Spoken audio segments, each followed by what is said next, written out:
House Leader of the Third Party. Mr. Speaker, this week we heard a statement in the House celebrating the government's process to add meaning to the Accessibility BC Act. In 2021, I celebrated the passage of this legislation, but my optimism was cautious because the implementation timelines and enforcement mechanisms were unclear, Mr. Speaker. Although these promises for a better, more inclusive British Columbia sound good, we have yet to see these changes actually benefiting people.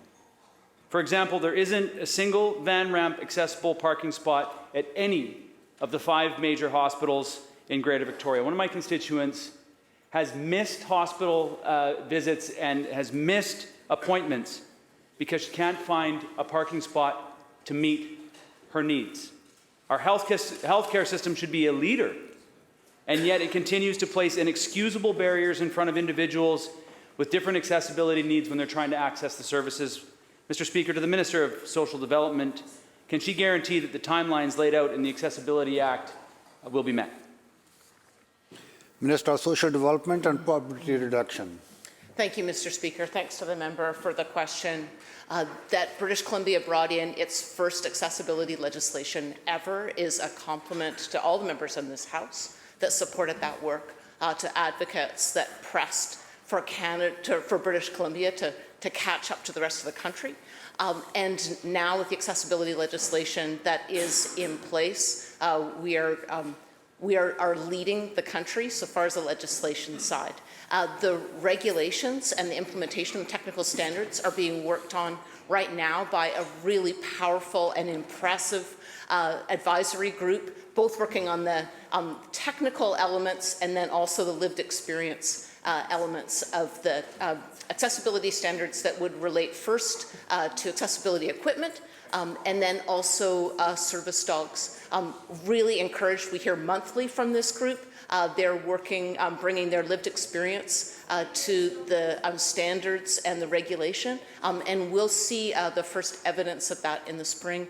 Very happy to speak with a member about any specific implementation pieces that people that deserve support need help with right now. Thank you. Member supplemental. The monthly updates that the minister is hearing from, Mr. Speaker, are daily barriers, daily obstacles for the constituent that I raise. They have to navigate hospital parking lots that are simply not designed to allow them to access healthcare services in this province. That's entirely unacceptable. I asked the question as to whether or not the timelines were going to be met. No answer, just a bunch of noise, frankly. Core housing need in this province, 30 to 50% of people's incomes. Over that, 50%, and they're in extreme core housing need, Mr. Speaker. Creating accessible spaces continues to be a daily fight within schools, municipalities, and within our community. And meanwhile, financial assistance for persons with disabilities is far from acceptable. Mr. Speaker, people who are accessing PWD payments are in that core housing need.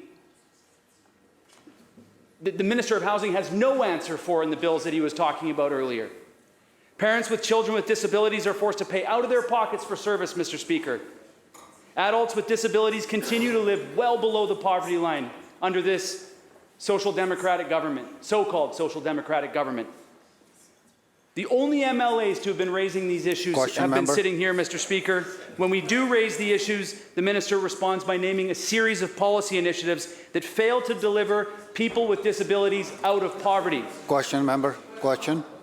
To the Minister of Social Development, will she finally convince the Finance Minister to raise the disability rates above the poverty line in Budget 2024? Minister. Thank you, Mr. Speaker.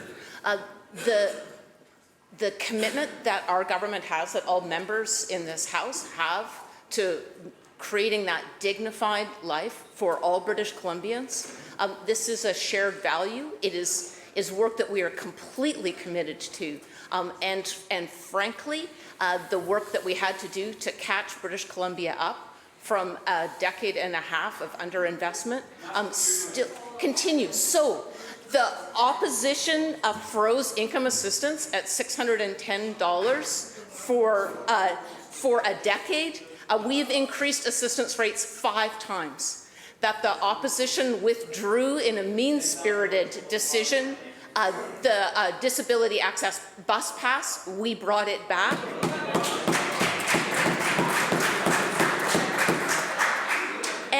And that we just this year increased the shelter rate by $125 a month, and that goes particularly to people that are at the lowest income and need access to housing. We have got over 10,000 new rental rates that are specifically, 10,000 new rental units that are specifically targeted and reserved by BC Housing for people with disabilities and have particular access issues. The work continues, which is why we are rewriting our legislation and our new poverty reduction strategy. But the work is well underway, and we're committed to doing more. Thank you.